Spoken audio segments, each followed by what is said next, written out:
Olá a todos, estamos de volta com mais uma videoaula. Esta é a nossa sexta videoaula da temática Prometeu versus Umbanda, né? Será a nossa penúltima videoaula dessa temática. Então, continuando então com as nossas reflexões, da última videoaula nós terminamos aí uma análise da visão do Godin, complementando aí a visão do Lacerda com o conceito de personalidade múltiplas e subpersonalidades, né? Utilizando aí a captação psíquica. Agora vamos então verificar, né, a visão do Tendan, né, como que ele enxerga a terapia de vidas passadas. Nós já abordamos esse assunto, terapia de vidas passadas, quando nós falamos sobre a reencarnação. Citamos lá outros autores e outros pesquisadores, né, outros terapeutas em vidas passadas, mas aqui a gente escolheu o Tendan, né, porque esse livro dele é muito bom, o estilo de escrita dele é muito gostoso de se ler, ele toca nos assuntos principais, é bastante didático. E como essas reflexões então se aproximam muito daquilo que o Godinho traz e daquilo que o Lacerda traz, então foi um motivo da nossa escolha, tá? Então vamos lá então, começando aí no slide 2. Bom, o livro que nós consultamos é a primeira edição, e nós vamos sempre deixar a página aqui para quem quiser ir lá e verificar. Vamos ler, né, alguns trechos que a gente vai tirando, né, ao longo do livro e vamos refletindo sobre a nossa leitura, tá? Então, aqui o Tendan diz o seguinte: a terapia da regressão é simples. A maioria dos problemas psicológicos e psicossomáticos tem suas causas no passado. Descobrir, reviver e compreender essas causas pode produzir um alívio duradouro, né? Então esse é um fenômeno da psicologia observado, esse é um mecanismo da nossa psique, né, observado em várias teorias psicológicas, né? Isso é colocado a favor do paciente, a favor do psicoterapeuta, ou seja, descobrir, reviver e compreender as causas de nossos transtornos psíquicos, né, auxilia a psique por si só se mobilizar e promover a solução e a cura. Isso que é uma coisa interessante. Aí cada terapia vai utilizar as suas técnicas, cada perspectiva teórica, né, tem um conceito que embasa essas técnicas, mas no fundo o que se percebe, né, dentro dessas diferentes metodologias é que esse processo de descobrir, reviver, compreender auxilia em muito o processo de cura. É isso que ele está querendo dizer aqui, e isso traz então a importância da terapia de regressão. Porque ele vai dizer aqui agora o seguinte, ó: muitos problemas do passado são causados por experiências traumáticas. Essas experiências que não foram assimiladas, ou seja, você passou por uma experiência traumática e aquilo ainda está lhe incomodando, de alguma maneira está lhe incomodando, tá?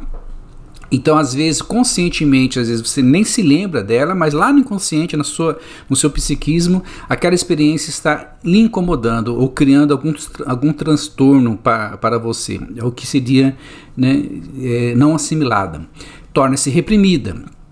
Muitas vezes, né, essa repressão é como se fosse um mecanismo de defesa. Ou seja, a pessoa não quer sofrer mais, ela não quer relembrar daquilo, e um mecanismo de defesa então do seu psiquismo é fazer aquela repressão, né, daquela experiência, e pode ser reestimuladas mais tarde por experiências semelhantes. Esse que é o X da questão. Por mais que a pessoa não queira reviver aquilo novamente de maneira consciente, relembrar e deixar aquilo vir à tona de maneira consciente, experiências semelhantes, né, e isso o Godin também fala, né, diferentes tipos de ressonâncias, que às vezes pode ser um cheiro que lembra um fato traumático do passado, né? Então, por exemplo, né, numa vida passada a pessoa foi atravessar a rua e de repente ela vê do outro lado da rua alguém, né, com um casaco verde passeando com um cachorro. Ela gostou, né, começou a olhar para aquele cachorro que chamou bastante a atenção dela, ficou desatenta e foi atropelada por um carro, né? Morre. Tá? Nessa vida ela não sabe por quê, mas toda vez que ela vê alguém com um casaco verde, ela se sente incomodada, ela se sente temerosa, ela se sente que ela vai morrer, né? Então olha só, né? Algo, né, um fato desta vida que ela não sabe o motivo, né, um casaco verde causa nela esse sofrimento psíquico, né, ao ponto dela pensar que ela vai morrer, né? Aí, nesse caso da terapia de vidas passadas, o terapeuta pode mostrar para ela a origem desse processo, né? Ela descobre, revive e compreende essa causa, e o psiquismo depois, com essa compreensão, consegue se mobilizar, né, para não mais ter esse tipo de reação quando uma pessoa vê um casaco verde, né? Então, em síntese, né, o processo que está por detrás é esse, né? Claro que não é sempre determinista assim. Às vezes um fato vai ligando o outro, se amarrando um outro, um trauma vai se amarrando o outro, e às vezes precisa de outras coisas serem feitas. Mas, em linhas gerais, esta é a lógica que está por detrás, né, desse processo, né? Reações naturais em circunstâncias difíceis do passado também podem persistir quando não são mais adequadas. Essas reações podem se tornar programas compulsivos, falsificações, distorções e gerações injustificadas. Continuando, ele diz o seguinte: para muitos problemas, a terapia da regressão é muito mais eficaz que outros tipos de psicoterapia, e a terapia de reencarnação, em muitos casos, é mais eficiente do que qualquer terapia de regressão, que rejeita experiências de vidas passadas e memória entre vidas antes do nascimento. Então, o que ele está querendo dizer é o seguinte: nem toda psicoterapia utiliza regressão, né? Regressão é assim: às vezes você está com um problema com 40 e poucos anos e o terapeuta, o psicólogo ali, percebe que de algum modo aquele problema de 40 e poucos anos começou quando você tinha 2, 3 anos. Então, ele faz ali um mecanismo de regressão para você, né? Para você, então, reativar essa memória, se conectar com essa memória de 2, 3 anos e trabalhar, né, essa memória para que isso não cause mais o transtorno, tá? Então, para muitos problemas, né, isso resolve. Para outros problemas, a terapia de reencarnação é mais eficiente, porque nem sempre essa causa ela é encontrada nesta vida. Às vezes essa causa ela está em uma outra vida. Então é isso que justifica muitas vezes, né, a utilização da terapia de reencarnação. Bom, continuando, ele diz o seguinte: a abordagem, né, a meta de cada intervenção, né, é a catarse, né? O que seria isso? Ele vai aos poucos, né, nos levando uma compreensão de catarse, pelo menos a compreensão que ele tem, né? Um outro autor pode ter uma outra compreensão, mas aos poucos ele vai levando a nós, né, o que ele entende de catarse. Então, toda terapia de regressão tem por meta catarse, que seria o quê? Limpeza, liberação, purificação. Limpeza e liberação e purificação de quem? Do nosso psiquismo, tá? Do que? Aí vamos ver. Cada sessão é direcionada para catarse, é quase sempre uma catarse bem sucedida, além de purificação emocional. Então, pretende-se então liberar, né, purificar, limpar, né, emocionalmente o nosso psiquismo daquilo que esteja de alguma maneira nos causando transtorno. E relaxamento físico. Por quê? Porque sempre há uma relação íntima entre os nossos sentimentos e emoções e as reações do nosso corpo físico, né? Então, de alguma maneira, esses sentimentos e essas emoções represadas e que nos causam um transtorno psíquico também vai, de algum modo, causar algum transtorno orgânico. Uma pressão alta, uma infecção urinária recorrente, uma cãibra e por aí vai, né? Há várias outras maneiras de você psicossomatizar, ou seja, o soma tem a ver com o corpo, ou seja, você criar sintomas no corpo que são ligados com algum problema que está no psiquismo, né? Isso que ele está querendo dizer. Produz um crescimento da compreensão. Então, a catarse, né, nesse processo de limpeza, liberação e purificação do psiquismo, ela também traz consigo um crescimento da compreensão, e é isso que ele vai continuar dizendo aqui no slide 4, né? Outra coisa que ele diz aqui também é o seguinte, que quando a gente fala assim, em voltar à vida passada para a terapia de regressão, não é uma volta propriamente dita no sentido de viajar no tempo, né? O terapeuta ali, ele não cria um portal em que o paciente vai até o passado, né? E esse passado está ali ocorrendo materialmente ao mesmo tempo do que o presente. De alguma maneira ele passa pelo portal e volta para o presente, né? O que acontece é que o nosso psiquismo atual, da nossa personalidade presente, de algum modo traz junto com ele todas as gravações, né, tudo o que aconteceu anteriormente. E às vezes, né, o que o Godin percebeu, o nosso espírito tem a capacidade, né, de ativar essa personalidade passada de maneira inteira, em que ela fica, aí sim, ela fica paralela ali com a nossa personalidade atual, coabitando o nosso psiquismo, né? Mas no caso aqui do Tendan, o que ele está dizendo é que essas gravações, experiências passadas que estão no nosso psiquismo, é o que o terapeuta vai auxiliar o paciente a entrar em contato, né? Então, a terapia de vidas passadas, o objetivo é contatar o passado que carrega com a pessoa no momento, né? Então, qual o objetivo? O objetivo sempre é solucionar algo que não foi assimilado em nossa psique, né? Quase sempre com uma precipitação em nosso corpo, ou seja, algo que não foi assimilado que de certa maneira repercute organicamente, né? Porque sempre somos seres psicomáticos. Então, em linhas gerais, dessa maneira que ele vê a terapia de regressão e a sua motivação, né, de existir, né, e o que ele faz como terapeuta nesses longos anos que ele trabalha. Aí sim, no slide 5, né, continuando com a ideia de catarse, né, aqui ele elabora melhor, né, essa definição. Ele vai dizer o seguinte, ó: catarse é uma liberação que produz uma paz emocional, porém ela também é purificação intelectual, que conduz a uma paz intelectual. Denominamos esse estado de compreensão.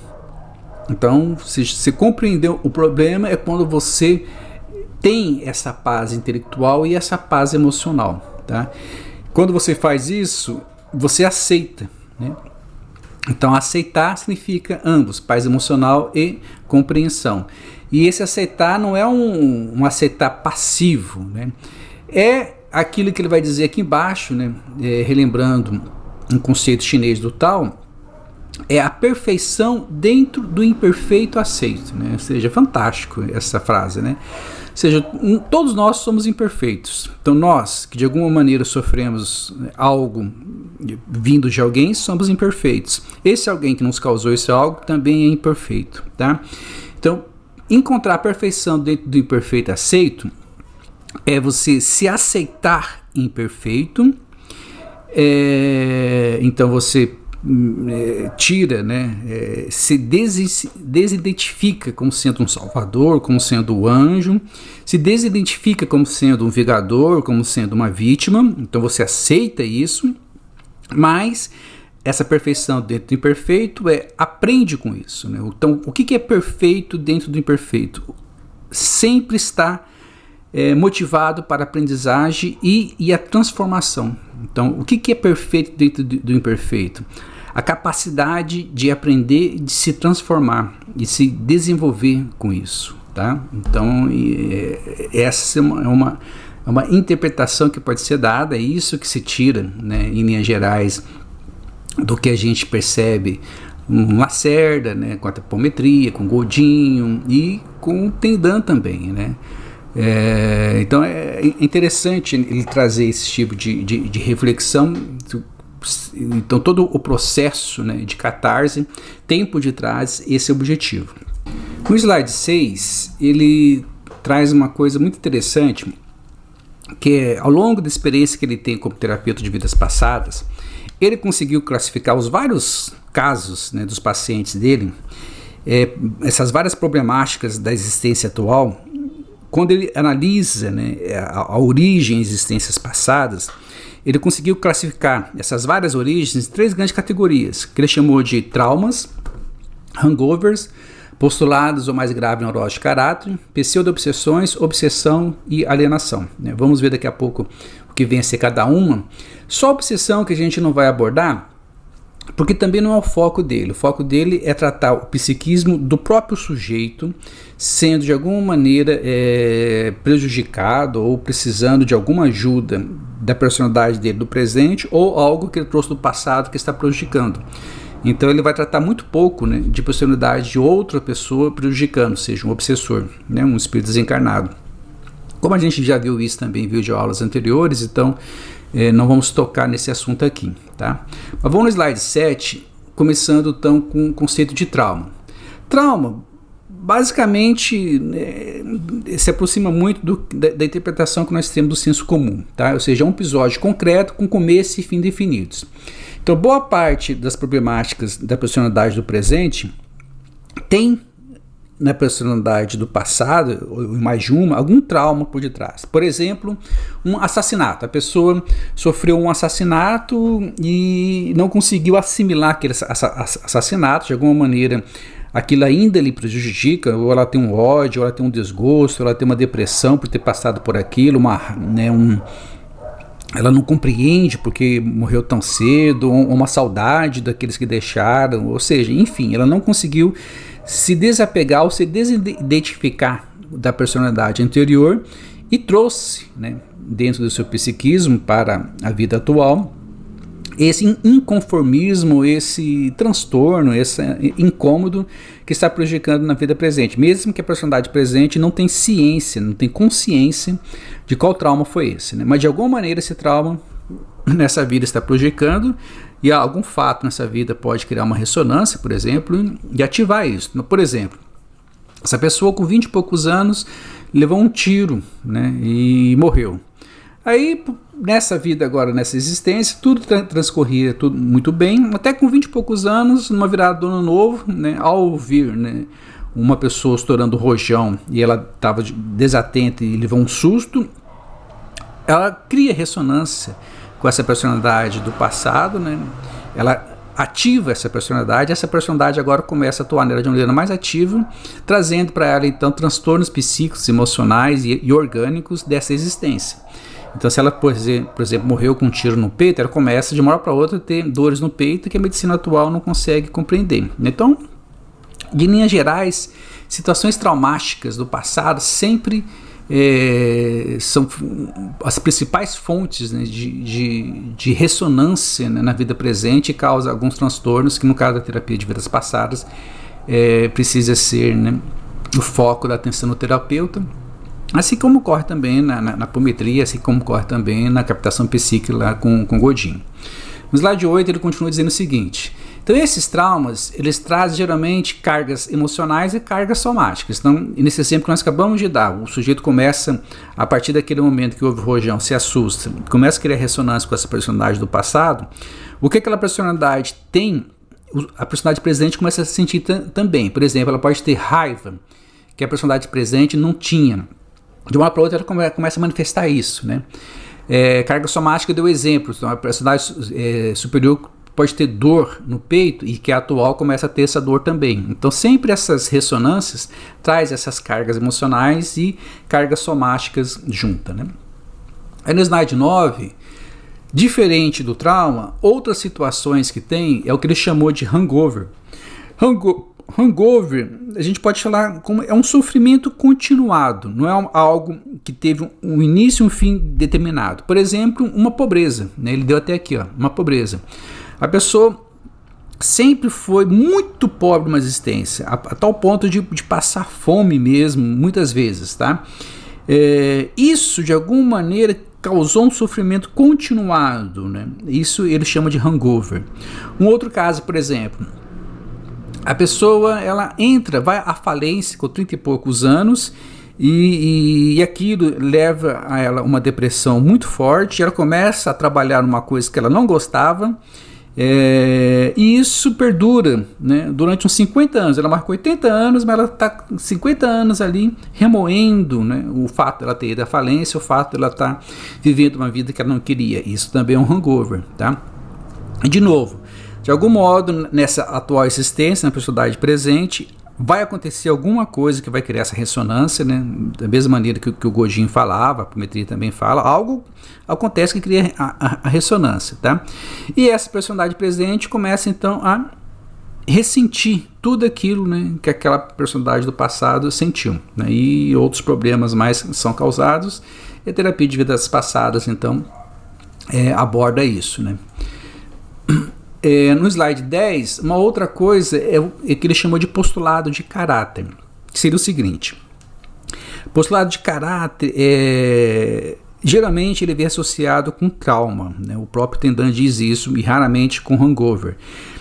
Por exemplo, a pessoa estava para casar, um rapaz estava para casar com uma mulher, né, e um dia, 2 dias antes do casamento, ele descobre que a mulher o traía com o melhor amigo, né? Então foi um trauma, foi um baque. Mas a partir disso, o modo que ele lidou com isso foi criar um postulado de caráter, ou seja, criar uma afirmação que de alguma maneira vai moldar a sua maneira de sentir e de agir daqui para frente relacionados com as mulheres. Por exemplo, que nenhuma mulher é confiável. Não, nenhuma mulher é confiável. A partir disso, toda a sua relação com o sexo feminino vai ser de desconfiança. Por mais que a outra mulher em si não apresenta as mesmas características daquela que o traiu, mas ele vai generalizar, né? Muito bem. E numa outra existência, ele começa então a ser guiado, esse postulado de caráter começa de alguma maneira, está ativo ali no seu psiquismo, porque ele não foi trabalhado adequadamente anteriormente, e nessa existência atual, não há um motivo aparente daquele postulado existir, mas a pessoa começa a se comportar guiado por esse postulado, né? É como ele está dizendo aqui, ó, é um registro, um programa em nosso computador inconsciente e que fica engatilhado, pronto para funcionar, né? Então, obviamente, que esse tipo de postulado cria transtornos, né? Cria repercussões negativas na vida do sujeito, né? Então a gente pode criar postulados, afirmações que moldam o nosso caráter de maneira positiva, mas obviamente, né, que na terapia de vidas passadas e também na apometria e também no Godin, na captação psíquica, a gente observa claramente isso, quando uma personalidade múltipla às vezes se manifesta, uma superpersonalidade, que muitas vezes há esse postulado de caráter que tem que ser trabalhado, né?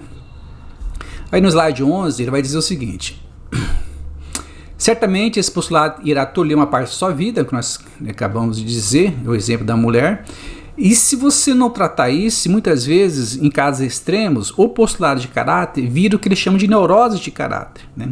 Então, pode criar, por exemplo, um complexo de inferioridade ou um complexo de superioridade, né? Dependendo do que aconteceu. A pessoa pode se sentir superior demais a determinado classe social, determinada etnia, ou inferior demais. Aí isso fica um pouquinho mais sério, né, porque pode prejudicar bem mais essa pessoa e uma outra pessoa, né? Então a neurose de caráter seria um postulado de caráter extremo negativo, né? Bom, dentro da terapia de vidas passadas, né, sempre, né, entender como esse postulado se originou e como evoluiu é a melhor maneira de você reformular e criar um postulado de caráter alternativo, né, que seja positivo e que modifique a ação e a atitude da pessoa, né, perante as situações de suas vidas, né? As pseudo-obsessões, ele vai trazer aqui, é bem parecido com aquela que nós vimos lá no Godinho também, é quando uma personalidade do passado, ela não é apenas um registro que está gravado ali na memória, de certa maneira ela se personifica, só que ela é negativa, ela começa a perturbar, ele chama aqui de interferir mais do que contribuir, né? E não é um resíduo parcial, né? Muitas vezes é. Nesse caso, ela é uma personalidade total da vida passada que se faz ali presente, né, e começa a perturbar o sujeito. Então é uma pseudo-obsessão, no sentido de que a gente adota-se como obsessão, geralmente quando é alguém externo a nós que está nos obsidiando, né? Aqui você pode chamar de pseudo-obsessão, geralmente a gente chama de auto-obsessão também, não deixa de ser uma auto-obsessão, né? Bom, então é uma pseudo-obsessão, uma vida passada que não está integrada e perambula no presente com uma sua personalidade perturbadora, ou seja, ela perturba, ela não alimenta, ela não motiva, está ali para perturbar, né? Aí no slide 13, ele vai dizer o seguinte, uma coisa interessante, né? Nem toda personalidade do passado, obviamente, está aqui para perturbar, né? Muitas personalidades estão aqui para nos auxiliar, né? Ajudar. E ele traz uma coisa interessante, ele vai chamar de personalidade de alimentação. Muitas pessoas, quando planejam uma existência e têm um determinado objetivo na existência, por exemplo, um espírito planejou que nessa existência ele quer passar por situações em que aquela personalidade será autônoma para ela aprender várias características de ser um profissional autônomo. Então, esse espírito vai atrair personalidades que, de certa maneira, exerceram, né, uma profissão de autônomo anteriormente para auxiliar a construção dessa nova personalidade e auxiliá-la nessa tarefa. Olha só que coisa interessante, né? Então, isso também tem, mas quando não tem esse planejamento, a pessoa, de certa maneira, ela é atraída ali, né, para a reencarnação sem um planejamento, geralmente então é a personalidade anterior, né, da vida passada imediata que vai ser a base da construção dessa nova personalidade. E obviamente que às vezes pode ter desencontros, né, de afinidades entre a vida anterior e essa vida, né? Então mais apropriado seria então que houvesse esse planejamento e houvesse essa contribuição de uma personalidade que fosse mais afim. O Godin vai chamar isso de linha evolutiva, né? Então uma personalidade às vezes tem uma linha evolutiva e que várias outras personalidades contribuem nessa linha evolutiva ou estão sintonizadas com essa linha evolutiva, né? Isso é interessante. No slide 14, por último, o que ele observou lá naqueles 6 tipos, né, de categorias de alguma coisa do passado que interfere no presente, é o que ele chamou de alienação. Alienação é um sentimento que uma pessoa tem de estar perdida no planeta em um determinado local. Às vezes é algum espírito que veio de um outro planeta e isso ainda para ele é muito marcante, ele se sente deslocado aqui, ou às vezes um espírito que teve inexistências, por exemplo, na China ou ali no país do Oriente, né? China, Índia, né? Qualquer um daqueles países ali. Aí de uma hora para outra ele começa a reencarnar na América, né? E isso para ele ainda é esquisito, para ele ainda é estranho, né? Existe até um livro que aborda um pouco esse assunto chamado Síndrome do Estrangeiro. E aí o Tendan observou isso também nos seus pacientes, em muitos deles, e está chamando isso de alienação, ou uma outra coisa que a terapia de vidas passadas também pode ajudar, né? E uma da técnica que ele coloca é fazer com que o paciente, as pessoas, sintam-se ao mesmo tempo cidadãos dos dois mundos, né? E isso vai auxiliá-lo a lidar com essa síndrome do estrangeiro. Aí no slide 15, finalizando, ele vai dizer que o melhor, né, na terapia, né, ele diz aqui, ó, a melhor integração que podemos alcançar ocorre quando nossas subpersonalidades, e aqui ele não distingue, igual o Godinho faz, de personalidade do passado como sendo personalidade múltipla e personalidade, né, atual como sendo subpersonalidades, né? Aí vai muito pelo contexto, né? Uma hora ele fala sobre personalidade, querendo dizer, né, aquela que foi criada ainda nessa vida, e outra hora ele fala de personalidade do passado como sendo subpersonalidade. Então no Tendan a gente tem que ficar atento com relação a isso. Mas ele diz aqui o seguinte: a melhor integração que podemos alcançar ocorre quando nossas subpersonalidades conhecem, aceitam e gostam uma das outras. Isso o Godin também diz, né? E quando podem entrar e sair à vontade. Aqui embaixo ele diz também, ó, personalidades passadas que interferem nem sempre resulta em integração. Pergunte a cada subpersonalidade o que você quer, o que deveríamos fazer. Às vezes ela não quer se diluir, esquecer, sumir. Ela quer ficar ali aprendendo, ajudando, ou ela precisa ser encaminhada para algum local para ser atendida. O Godin faz muito isso. Então sempre perguntar para a personalidade o que ela quer, né? Porque isso também motiva uma conexão com o espírito da pessoa que está controlando todas essas subpersonalidades, essas personalidades, e ele tem uma diretriz melhor para o que possa ser feito, né? Então é interessante essa reflexão, tá? Terminando, aí no slide 16, então nós, né, conseguimos aí fazer uma visão geral sempre, né, gente? Sempre com isso em mente, é sempre uma visão geral, mostrando o norte, mostrando os caminhos, mostrando reflexões e que cada um depois pode prosseguir por conta própria, tá? Mas aí já tem aí algumas principais ideias, principais reflexões que acreditamos que vai facilitar esse processo. Então, terminamos por aqui essa videoaula. Na próxima videoaula, né, seria a nossa 7ª videoaula e última videoaula dessa temática, a gente vai agora sintetizar, né, essas 3 ideias que vem da apometria, que vem da captação psíquica e da TVP. Então, até lá.